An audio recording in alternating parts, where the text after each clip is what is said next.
बिस्मिल्लाहिर्रहमानिर्रहीम, अस्सलाम वालेकुम। प्रोग्राम ज़ेरे बहस में खुश आमदीद। मैं हूँ आपका मेज़बान ज़ौक़ अहमद। नाज़रीन, मानसून का सीज़न हर साल आता है और मौसमियाती तब्दीलियों की वजह से दौरानिए मौसमों के अब तब्दील हो गए हैं। हम देख रहे हैं कि इस बार जो है वो मानसून तकरीबन एक महीना पहले आ गया। पिछले साल अगस्त के अंदर ये बारिशें ज़्यादा तादाद में देखी गई, इस दफ़ा हमने जुलाई में देखी हैं। और जब ये बारिशों की जो तादाद है या गैर मुतवक्की किस्म की जो बारिशें हो रही हैं, इसकी वजह से सैलाब की सी एक सूरत हाल बन जाती है, जो कि हर कुछ साल के अंदर हम देखते हैं। पाकिस्तान के अंदर, पूरी दुनिया के अंदर से ऐसी खबरें आ रही हैं कि इस दफ़ा जो बारिशें हो रही हैं उसके नताइज की खबरें पूरी दुनिया से पूरा साल आती रहती हैं। लेकिन ख़ुसूसी तौर पर अगर पाकिस्तान की बात की जाए तो पाकिस्तान के अंदर ये अलर्ट्स जारी थे और गैर मुतवक्की किस्म की जो बारिशें थी या मुतवक्की किस्म की जो भी बारिशें थी, उसके बाद के जो इंतज़ामात थे वो बहुत से सवाल उठा रहे हैं। ख़ास तौर पर जो कुछ, वैसे तो अगर पहाड़ी इलाकों में कहीं बारिश होती है या सिंध के किसी दूर दराज इलाके के अंदर कोई सैलाब आता है या बलूचिस्तान में किसी दूर दराज इलाके में सैलाब आता है तो उस तरह वो अटेंशन का बायस नहीं बनता। लेकिन जब जुड़वा शहरों में बारिश इस कदर ज़्यादा हो कि वहाँ पर गलियाँ डूब जाएं और वो सैलाब का मंजर पेश कर रही हों और उसमें गाड़ियाँ तैरती हुई नज़र आएँ और लोगों के घर उसमें डूबते हुए नज़र आएँ, तो वो ज़्यादा तवज्जो का मरकज़ बनती हैं और फिर ये ज़्यादा संजीदा सवालात उठाती हैं कि आया क्या हम इन चीज़ों के लिए तैयार हैं या नहीं, या हमें अगर मालूम है तो हमारी तैयारियाँ किस कदर मुकम्मल होती हैं। ख़ास तौर पर मौसमियाती तब्दीली एक ऐसा टॉपिक जिसको हम बहुत दफ़ा अपने इस प्रोग्राम के अंदर डिस्कस कर चुके हैं, जिसमें बहुत ज़्यादा पूरी दुनिया के अंदर डिस्कशन हो रही है, कॉन्फ्रेंसेस हो रही हैं, आगाही फैलाई जा रही है, लेकिन लोगों की हद तक उसको संजीदा उस तरह नहीं समझा जाता। लोगों के अंदर अभी तक उसकी संजीदगी हमें उस तरह देखने में नज़र नहीं आई, क्योंकि ये जो मौसमियाती तब्दीली है, जितना ये डैमेज कर रही है और जितनी तेज़ी से ये डैमेज कर रही है दुनिया को, उतनी तेज़ी से शायद किसी और चीज़ ने डैमेज नहीं किया होगा। अब इस मौसमियाती तब्दीली की वजह से दर्जा हरारत में जो इजाफा है वो इसकी वजह से है, फिर बारिशों का गैर मुतवक्की जो निज़ाम है वो इसकी वजह से है, फिर ज़रई पैदावार पर असरात हैं इसके, फिर कुदरती आफात में इजाफा है, जंगली हयात और माहौलियाती निज़ाम पर असरात हैं और बहुत से इफ़ेक्ट्स हैं। आज प्रोग्राम में ज़रा डिटेल बात करेंगे कि एक तो ये जो कुदरती आफात हैं या बारिशों की जो सूरत हाल है, ये जो मौसमियाती तब्दीली है, ये किस तेज़ी से बढ़ रही है, इसको रोकना कैसे है और इस सूरत हाल के अंदर सर्वाइव कैसे करना है। प्रोग्राम में हमारे साथ नजम साकिब, सरेलाली साहब और पीजे बी साहब मौजूद हैं। नजम साकिब साहब, ये जो कॉन्सेप्ट है, सबसे पहले अगर इस पर बात करें मौसमियाती तब्दीली की, अभी भी कुछ लोग इसको संजीदगी से बाय नहीं करते। अभी भी वैसे तो ये हुकूमतों के करने के काम हैं, लेकिन इंडिविजुअल सतह पर भी बहुत से काम ऐसे किए जा सकते हैं जिससे इसमें तब्दीली लाई जा सकती है। तो आप क्या देखते हैं कि क्या इस आगाही को ठीक तरीके से लोगों तक पहुंचाया जा रहा है कि इसके क्या असरात और क्या नुकसानात?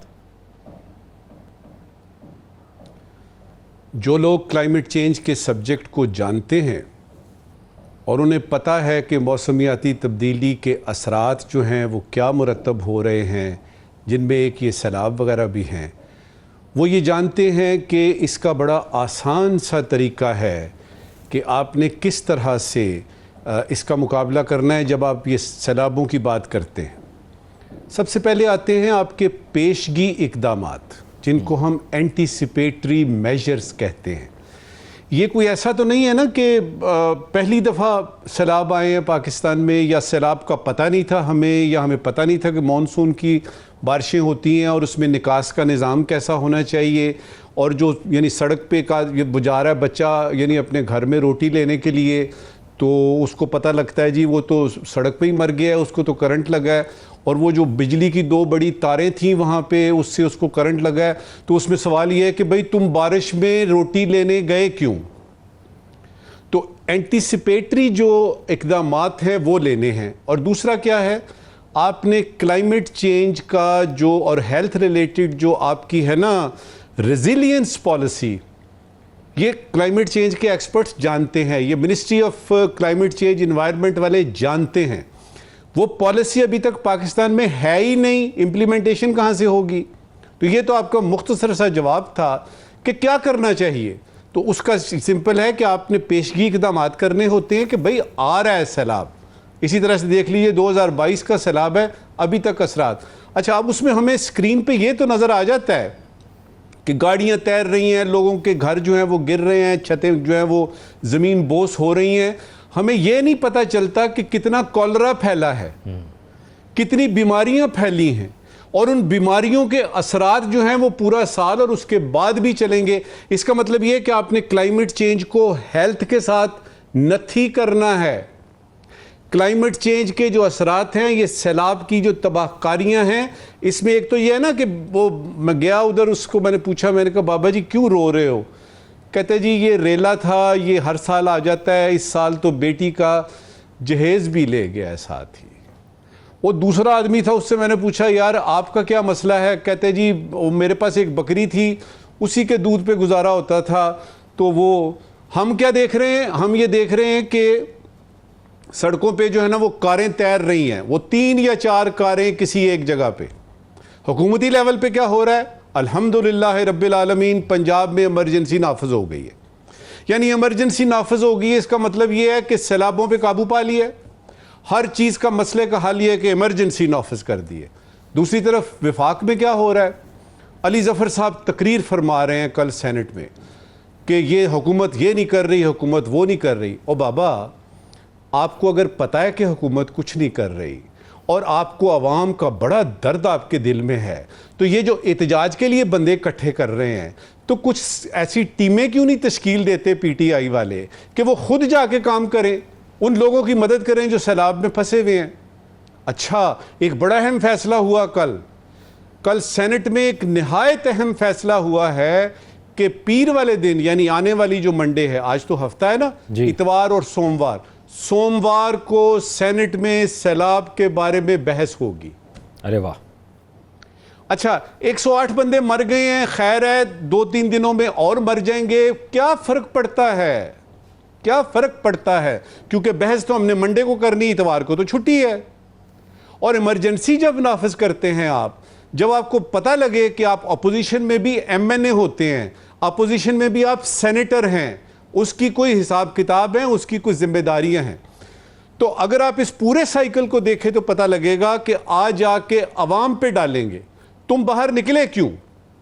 आपको पता था कि इधर रेला आना है, आप वहां गए क्यों? और सवाल ये पैदा होता है कि वो तो बेचारा निकला अपनी रोटी लेने के लिए, अपने माँ बाप को, अपने घर वालों को। वो जो बिजली की तारें गिरी हुई हैं पिछले 6 महीने से, वो तो नहीं ना उसने उठानी। तो आप अपनी जिम्मेदारी टाल देते हैं, और फिर इससे क्या फर्क पड़ता है? 108 चले गए हैं, कल को 202 हो जाएंगे, 4 हो जाएंगे, क्या फर्क पड़ता है? ठीक। अगर ऐसा हो जाए किसी वक्त ज़ौक मियां कि जब सैलाब आए, जब जल्जले आए, जब कुदरती आफात आए, तो सबसे पहले अमीर आदमियों पे आए। आप यकीन करें, ये पेशगी इकदामात भी ऐसे ऐसे ऐसे होंगे। और उसके साथ ये जो मैं रेजिलियंस पॉलिसी की बात कर रहा हूं, जो कि बहुत ज़रूरी है, आपकी क्लाइमेट चेंज की रेजिलियंस पॉलिसी हेल्थ के साथ रिलेटेड, ये देखिएगा ऐसे ऐसे ऐसे होगी। गरीब की चूंकि परवाह कोई नहीं है, वो सिर्फ याद आता है जब इलेक्शन होते हैं, अल्लाह अल्लाह और खैर सल्ला। और मजमूई तौर पर जो अमवात हैं वो तकरीबन 200 के करीब हो चुकी हैं। पीजे मीर साहब, एक तो ये बात हमें हर साल पता है कि ये सूरत हाल बनती है हमारे यहाँ, और मौसमियाती तब्दीली के असरात हमने देखे गुज़िश्ता 5 सालों के अंदर सबसे ज़्यादा पाकिस्तान के अंदर ही है। वो मीम्स भी बन जाती हैं सोशल मीडिया पर कि हम जब कोई आफत आती है, खुदा न खास्ता, उसके बाद हम चंदा मांगने पूरी दुनिया में चले जाते हैं। तो आप क्या देखते हैं कि हम क्यों नहीं सीख पा रहे, या हमारे पास वसाइल की कमी है? पता तो हमें सब कुछ है। ज़ौक, अभी नजमुल साहब ने एक बात की है, अली ज़फ़र का रेफरेंस दिया है, उसके अंदर एक सप्लीमेंट्री एक बात आती है कि ये कहते हैं कि ये कुछ नहीं कर रहे। और भाई जब आप आए थे, आपने क्या किया है? आप नए आए हैं पाकिस्तान के अंदर। अली मेरा बड़ा अच्छा दोस्त है यार, लेकिन द क्वेश्चन इज कि जब आप पार में होते हैं, आप क्यों नहीं करते? बाद में तनकीद क्यों होती है? ये देखो ना, यही तो वजह है कि हम तरक्की नहीं करते, क्योंकि इसलिए नहीं करते क्योंकि हमने पॉइंट स्कोरिंग करनी है। सब ने, ये सब करते हैं, एक नहीं है, सब करते हैं। यहाँ क्लाइमेट चेंज ये इतने स्लो हैं, और आज मैं पब्लिकली कहता हूं ये इतने स्लो हैं। पीटीआई की मैं बात करता हूं, मैंने प्राइम मिनिस्टर इमरान खान को प्राइम मिनिस्टर हाउस में जाके कहा कि वर्ल्ड वाइल्ड लाइफ वाले आ रहे हैं, ये रीप्लांटेशन करना चाहते हैं, और ये खैबर पख्तूनख्वा का एरिया इन्होंने सिलेक्ट किया है, प्लीज डू समथिंग।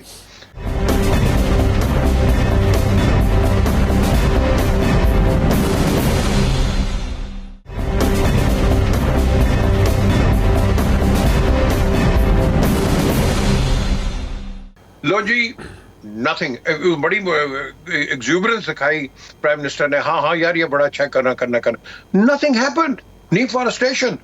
आपके हमारी प्लानिंग हुई कहीं नहीं है। मैं तो आपको बता दूं, इस्लामाबाद बना है, मैं इसलिए इस्लामाबाद की बात कर रहा हूं because my father was the author of the civil defence scheme. उस वक्त एक कंपनी थी, कैनेडियन कंपनी डॉक्सीडेस, जिन्होंने इस्लामाबाद को बनाया। आपको पता है कि आज भी इस्लामाबाद में जो दरख्त लगाए हैं, they are against the environment, they don't suit the environment. आप वाइल्ड लाइफ देख लें, बर्ड्स देख लें, वहां है कोई नहीं है। क्यों? क्योंकि प्लानिंग ही कोई नहीं है। हमने एनवायरमेंट पे कभी जोर दिया नहीं है। आप आजाद कश्मीर में चले जाए, हम बड़ी बात करते हैं जी कश्मीर है, ये है वो है। आप right up to the border of Chinari से पहले देख लें, आपके जो ये पहाड़ हैं, गंजे हैं। अगले साइड पे इंडिया की देख लें, ग्रीन लाइक एनीथिंग। अब बात आती है, ये किसकी गलती है? हम रोते डेली हैं। अब आपने कहा है कि जी अपने ये नजम साहब ने कहा है कि इमरजेंसी का, वहां भी यही होता है।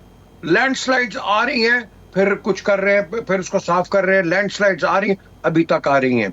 द क्वेश्चन इज, हम बड़े लेड बैक हैं, डोसाइल हैं, प्लेसिड हैं, और जब तूफान कोई आता है तो हम उस पर काम करते हैं। क्या आपको नहीं पता, ये जो आपके मिनिस्ट्री ऑफ क्लाइमेट वाले हैं, कि इतनी तेजी से क्लाइमेट चेंज हो रहा है कि जो ग्लेशियर्स हैं वो मेल्ट हो रहे हैं, पानी इधर रेला आ रहा है। किसी ने सोचा है?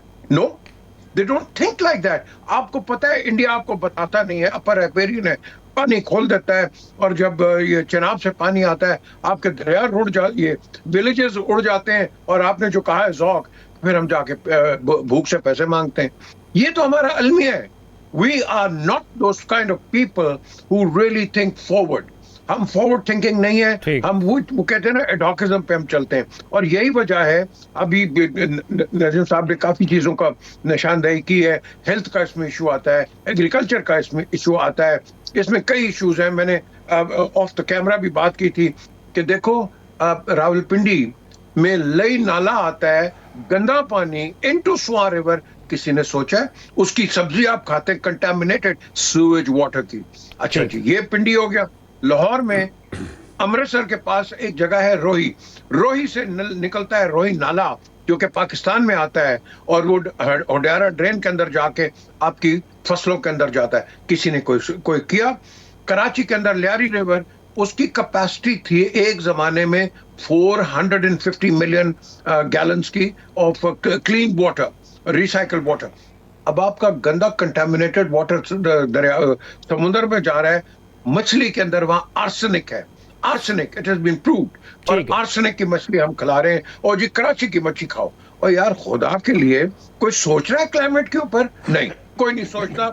और यही वजह है कि हमारी डेग्रेडेशन है, पूरी सोसाइटी की आ रही है। लेकिन मुझे नहीं समझ आती, गवर्नमेंट्स को शौक है हमने गवर्नमेंट में आना है। भाई जरूर आओ, हम आपको कहते हैं जरूर आओ, लेकिन काम तो करो।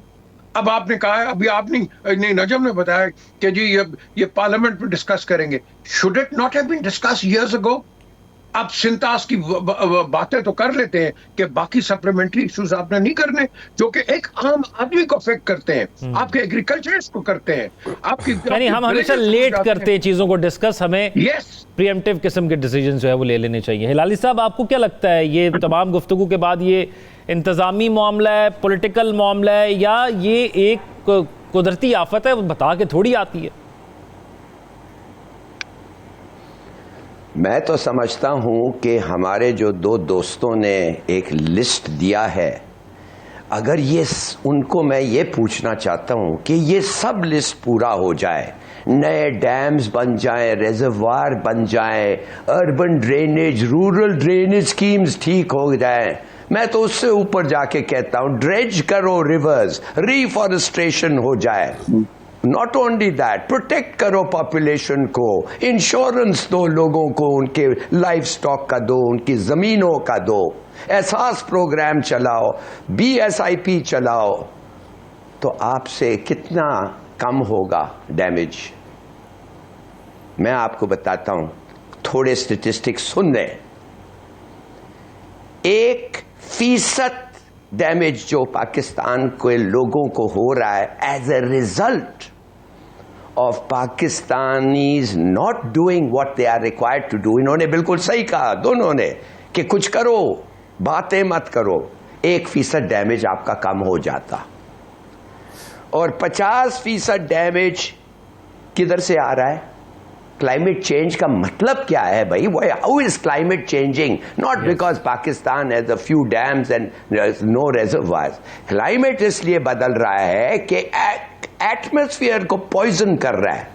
Atmosphere of the world is being poison. एक फाइनाइट एरिया है जिसपे जहर दिया जा रहा है, और 50%, 1% जहर पाकिस्तान को, जो पाकिस्तान का इंपैक्ट है, 1% इज ड्यू टू हमारे अपने लोग और इनएफिशिएंट लोगों, और 50% comes from 3 countries, United states, China और हिंदुस्तान, जो अनकंट्रोल्ड इमिशंस हो रहे हैं। आपको पता है कि पाकिस्तान का लॉस क्या है? $60 बिलियन अब में हमारा 2 मुल्कों से, चाइना और रूस और अमेरिका के एमिशन से, तो दे ओ अस $60 बिलियन। अब ऐसा सिस्टम बनाओ जिधर ये जब पता चल जाए, आपको साइंटिफिकली प्रूव्ड हो जाए, और तो फिर उनके पास जाके कहो कि आप हमें $30 बिलियन एनुअली हमारा नुकसान हो रहा है, हमें आप दें कि हम जाके ऐसे ऐसे चीजें करें to kind of offset your loss, not fully but kind of. कभी सुनेंगे वो आपकी बात? जो $30 बिलियन पाकिस्तान को देना पड़ता है हर साल कर्ज, वो हम फ्रीज कर दें तो फिर आपसे कोई ट्रेड नहीं करेगा, but that is our right, हमें करना चाहिए। तो कहने की बातें ये हैं कि चलो भाई ऑफसेट करने के हमारे लॉसेस, चलो ये तो तुम कभी करोगे नहीं, मानोगे नहीं, मगर टू ऑफसेट आवर लॉसेस तो सस्ता लोन दे दो, IMF से सूद कम कर दो, वो भी नहीं। तो what I am saying is कि बिल्कुल हमारा कसूर है। देखिए, आपको पता है कि अब ये जो हमारा GNP का 1910 का इंपैक्ट, 2010, 2022 और 25, 3% हमारा GNP कम होगा इस साल, directly as a cause of floods and losses to crops और लाइफ स्टॉक। वो कौन देगा? और ये हम जानते हैं ये क्यों हो रहा है।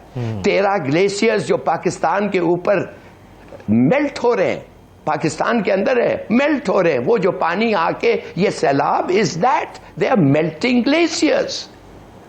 तो उसको कौन, who is responsible for melting glaciers?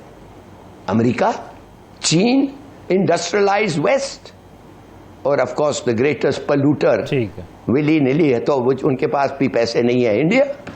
तो यार ये तरफ भी थोड़ा सा देखो, इस तरफ भी थोड़ा शोर करो। इतना बड़ा मिनिस्ट्री है, इतना बड़ा गवर्नमेंट है, लोगों को मिलो और कहो कि बिफोर टॉकिंग अबाउट एनीथिंग, आपका मुल्क कितना डिस्ट्रॉय कर रहा है पाकिस्तान को, इसके बारे में आपका क्या सोच और ख्याल है, पूछो उनसे।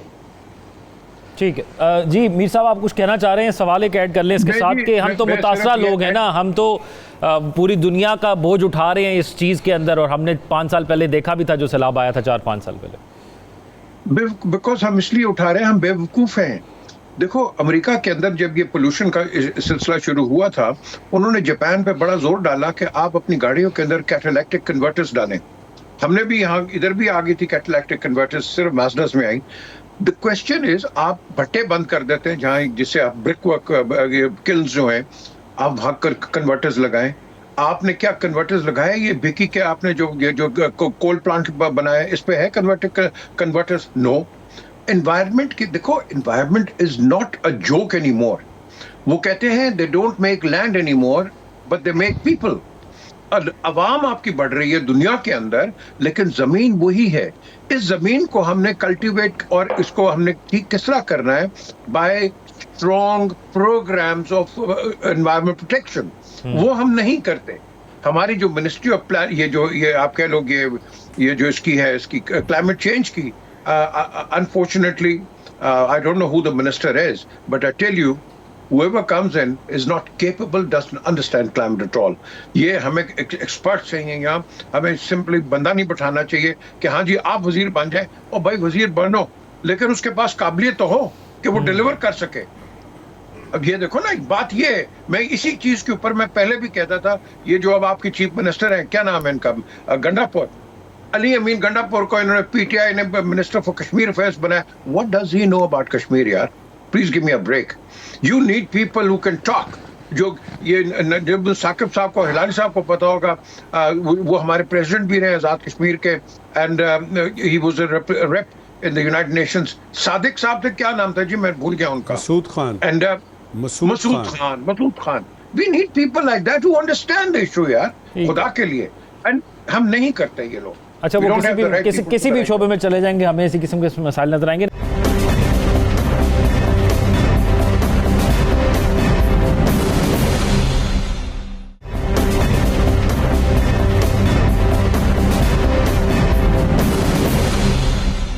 साकिब साहब, इम्पॉर्टेंट चीज़ तो ये है कि पूरी दुनिया का बोझ हम उठा रहे हैं, और वो हम जो इकदामात करेंगे उससे अब क्लाउड ब्रस्ट जो नुकसान करेगा वो तो किसी भी इकदाम से नहीं रुक सकता। और फिर अगर इतनी बारिशें हो जाती हैं तो यही बारिशें हम न्यूयॉर्क में भी देखते हैं, वहाँ पर भी नुकसान होता है, चाइना में भी होती हैं, जहाँ पर सब कुछ सहूलियात हैं वहाँ पर भी नुकसान होता है।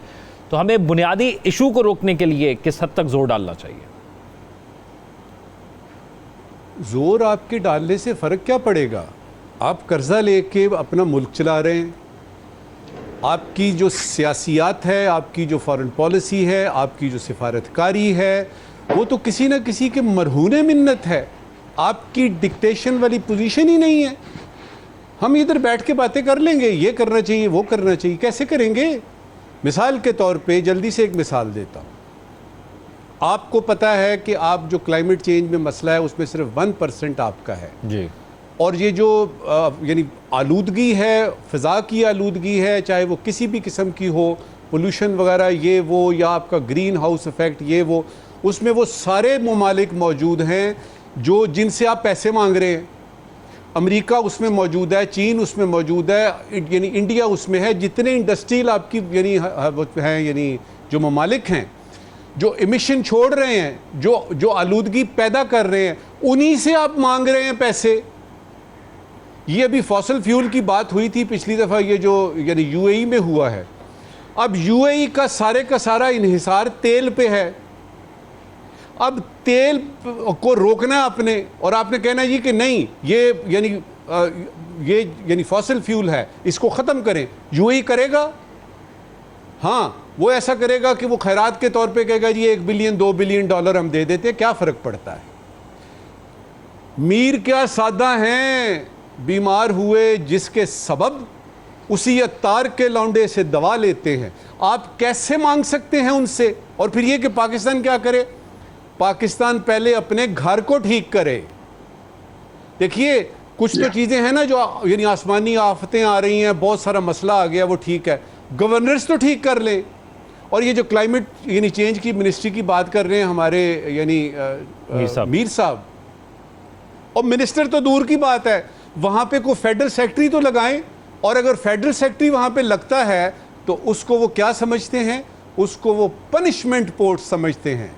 क्योंकि कोई भी 22 ग्रेड का अफसर जो है वो चाहे पीएएस का है, चाहे सेक्रेटेरिएट ग्रुप का है, चाहे किसी और ग्रुप का है, उसको चाहिए ministry of commerce, ministry of finance. वो कैबिनेट डिवीजन में सेक्रेटरी बनना चाहता है, वो प्राइम मिनिस्टर का यानी जो होता है ना पीएसपीएम, वो बनना चाहता है।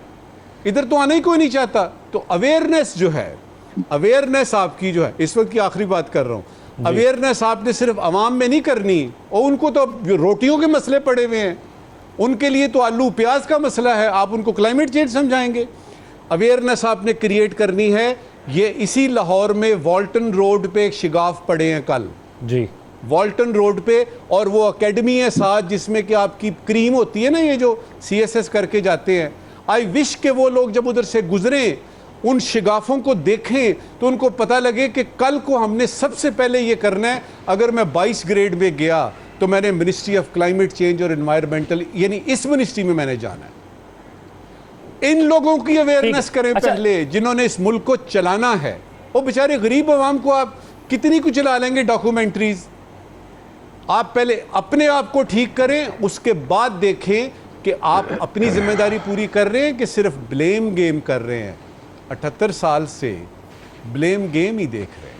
हलाली साहब, आपको लगता है कि है फुकदान चीज़ों का, क्योंकि ख़ास तौर पर पंजाब में इतनी अमवात हो गई और फिर एक बयान हमें वज़ीर आला साहिबा की जानिब से सुनने को आया कि इसमें कोई इंतज़ामी गलती नहीं थी। केपी में अगर कोई हादसा हो जाता है तो पंजाब से तनकीद की जाती है, पंजाब में कोई हो जाता है तो केपी से तनकीद की जाती है, यानी हर मौके पर सियासत ढूंढी जाती है, पॉइंट स्कोरिंग की जाती है, कोई सोल्यूशन नहीं बताया जाता, इवन ऑपोजिशन भी सोल्यूशन नहीं बताती।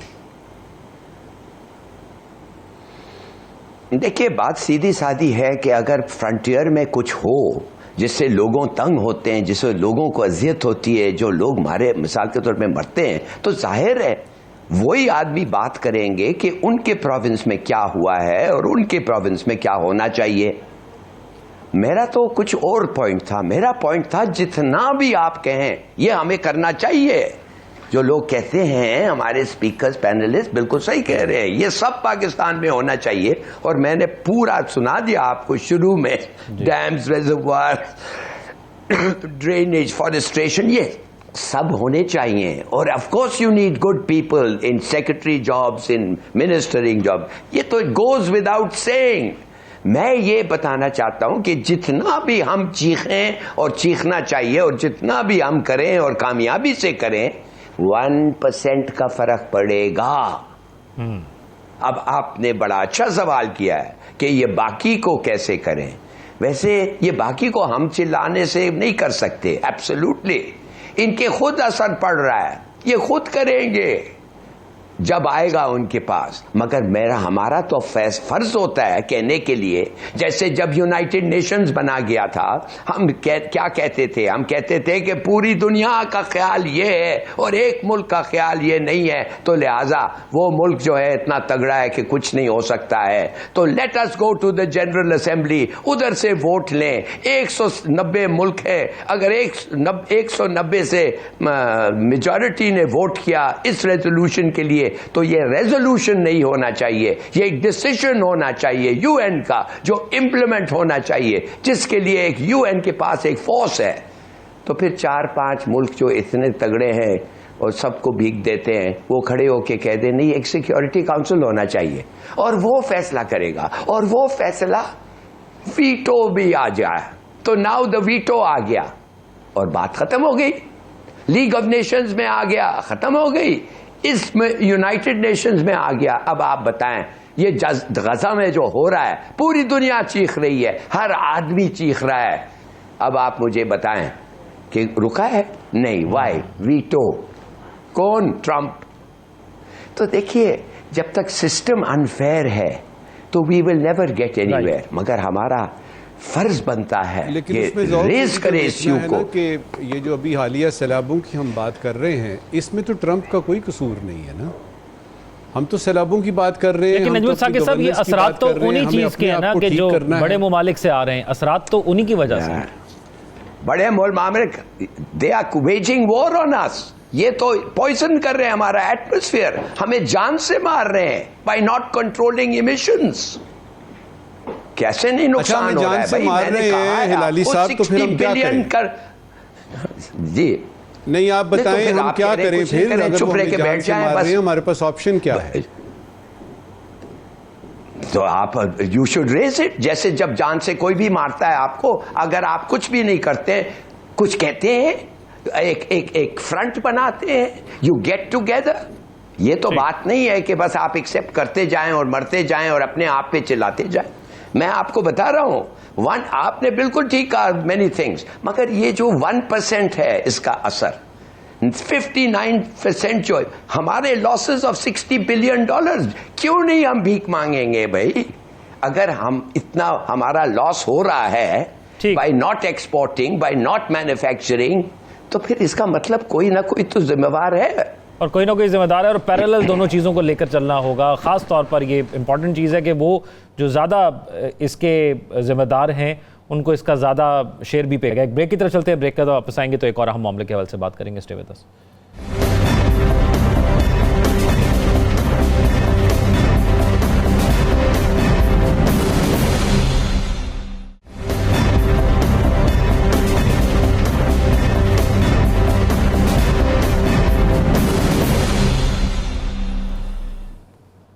ब्रेक के बाद खुशामदीद नाज़रीन। एक रिपोर्ट मंजर आम पर आई है और पाकिस्तान इस रिपोर्ट में 148वें नंबर पर है, यानी लास्ट नंबर पर है 148 ममालिक के हवाले से।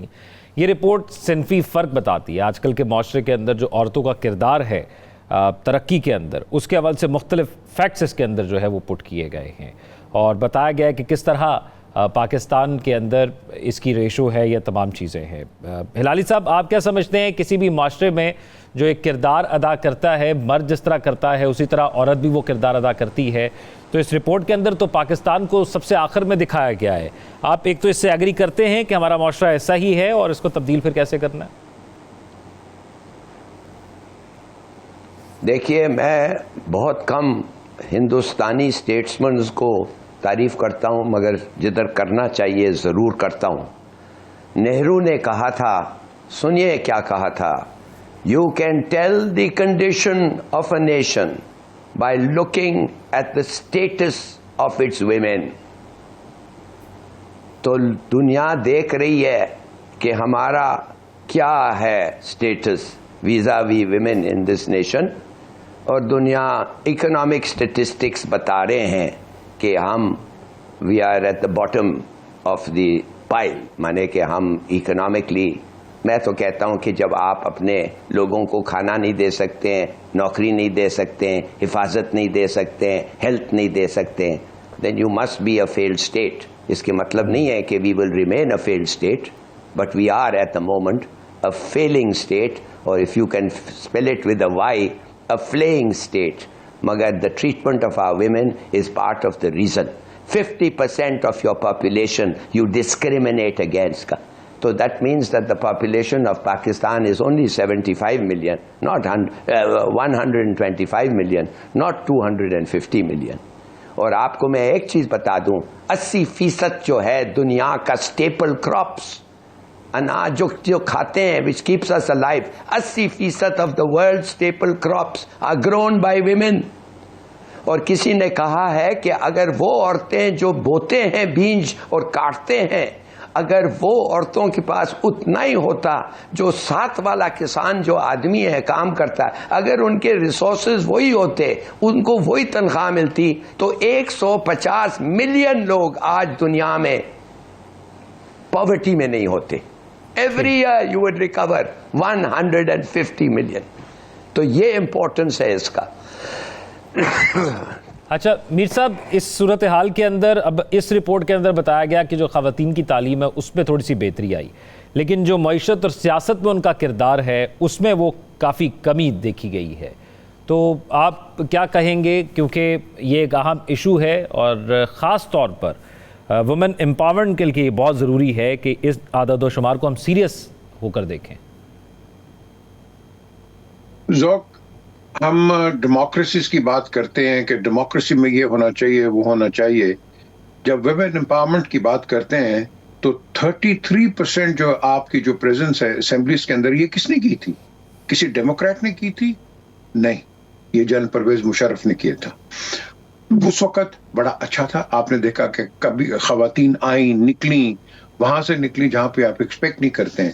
हिलाली साहब ने बिल्कुल सही कहा है, अगर आप एक खातून की, एक फीमेल की एक स्टेटस देख लें, आपके अभी भी एक अपने डोमेस्टिक एटमॉस्फेयर के अंदर आप कहीं जाते हैं, आप सेग्रीगेशन कर देते हैं, women on one side and men on the other side, तो उनकी तो आपके साथ एक सोशल पार्टिसिपेशन भी नहीं है, और अगर कहीं होती भी है तो आपका ये जो मुला है ये शोर कर देता है।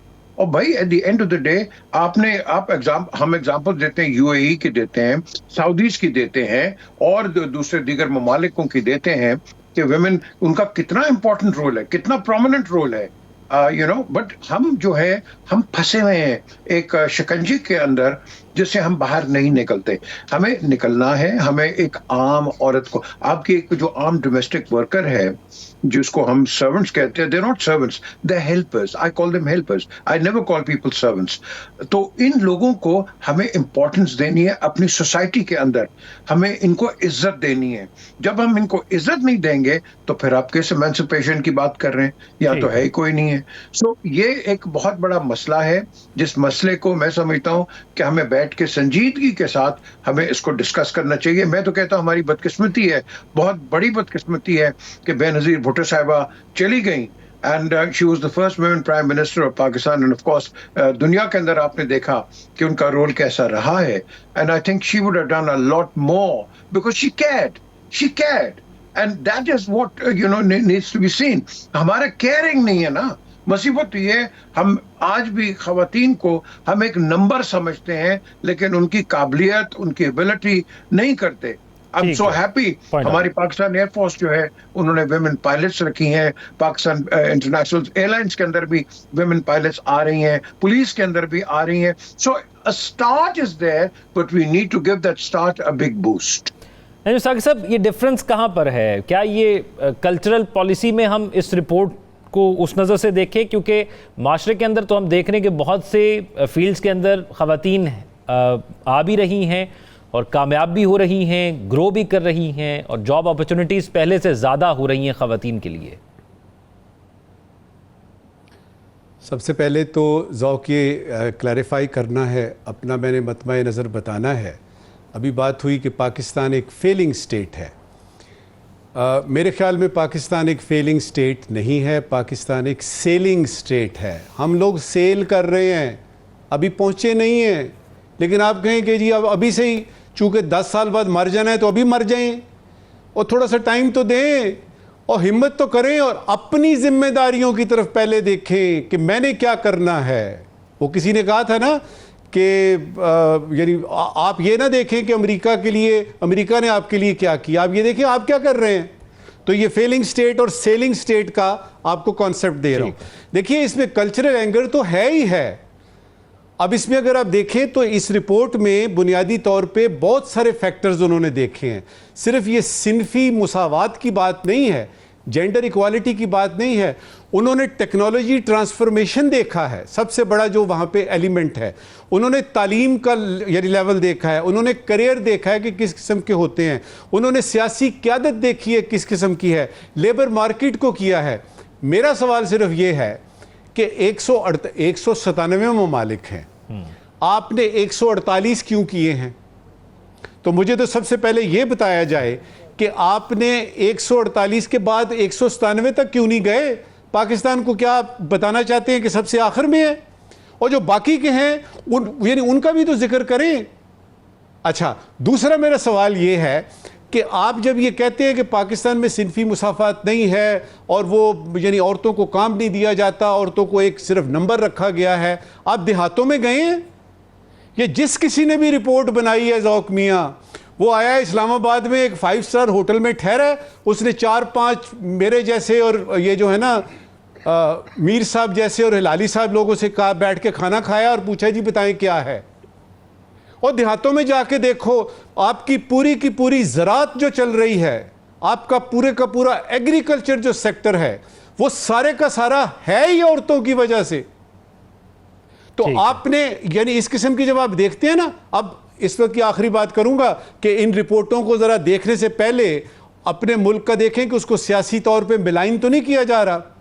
मिसाल उसकी ये देता हूं, अगर आप लॉ एंड ऑर्डर की सिचुएशन देखते हैं तो न्यूयॉर्क के ब्रॉन्क्स एरिया में जाके देखें, हर रोज 3-4 कत्ल होते हैं वहां। रात को आप निकल नहीं सकते, लेकिन जब रिपोर्ट आएगी तो उसमें होगा जी कि पाकिस्तान में लॉ एंड ऑर्डर सिचुएशन बहुत बुरी है, इसलिए कि पाकिस्तान बेचारा कर्जा लेके तो अपने कर्जे उतार रहा है। तो इसमें थोड़ा सा सियासी एंगल भी है। जहां तक ये बात है कि औरतों को इज्जत देनी चाहिए, मुझे ये पता है पाकिस्तान वाहिद मुल्क है जिसमें बस पे चढ़ती है कोई औरत तो 2 नौजवान खड़े हो जाते हैं कि बाजी आप बैठिए। बिल्कुल ऐसा ही है, वो मिल रही है। और वो हमारी इज्जत वो है कि आप जब उनको लेते हैं, आप जब उनको किसी काम पे लगाते हैं, किसी दफ्तर में वो जाती है, वहां पे उसको इज्जत दे और उसकी तनख्वाह जो है बुनियादी चीज है, उसकी तनख्वाह इक्वल हो। और उसके लिए क्या करना है, आपने बच्चियों के लिए स्कूल खोलने हैं, उनकी तालीम का हिसाब किताब करना है। जिस तरह ये CSS करके नहीं आते, ये भी तो लड़की है ना, ये मेरी बेटियां हैं, ये क्यों यानी ऑफिसर बनती हैं, बाकायदा 22 ग्रेड में जाती हैं। तो आपने तालीम की तरफ तवज्जो देनी है। और मुआशरे में ये जो कल्चरल एंगल है ना कि ये बच्ची पैदा हो गई है, उसी दिन से माँ तैयारी करती है, जहेज बनाना है इसका, इसकी शादी करनी है वगैरह, इसको थोड़ा सा चेंज करना है और ज़रा वर्किंग एनवायरनमेंट को भी तो बेहतर ये करना है। मिट्टी बड़ी जरखेज है साकी। आज के सवालात नजूम साहब से। ज़ौक मियां, पहले ज़रूरी सवाल। खबर मिली है कि केपी करप्शन स्कैंडल में 25 अरब रुपए के असासे मुंजमद कर दिए गए हैं। ज़रूरी सवाल ये है कि ये 25 अरब रुपए रिकवर करा के 5 अगस्त के एहतजाज को कामयाब बनाने के लिए क्या कानूनी तौर पर इस्तेमाल किए जा सकते हैं कि नहीं? हमारे नाज़रीन सोशल मीडिया पर अपने फीडबैक से आगाह, अपना ख्याल रखिएगा। अल्लाह हाफ़िज़।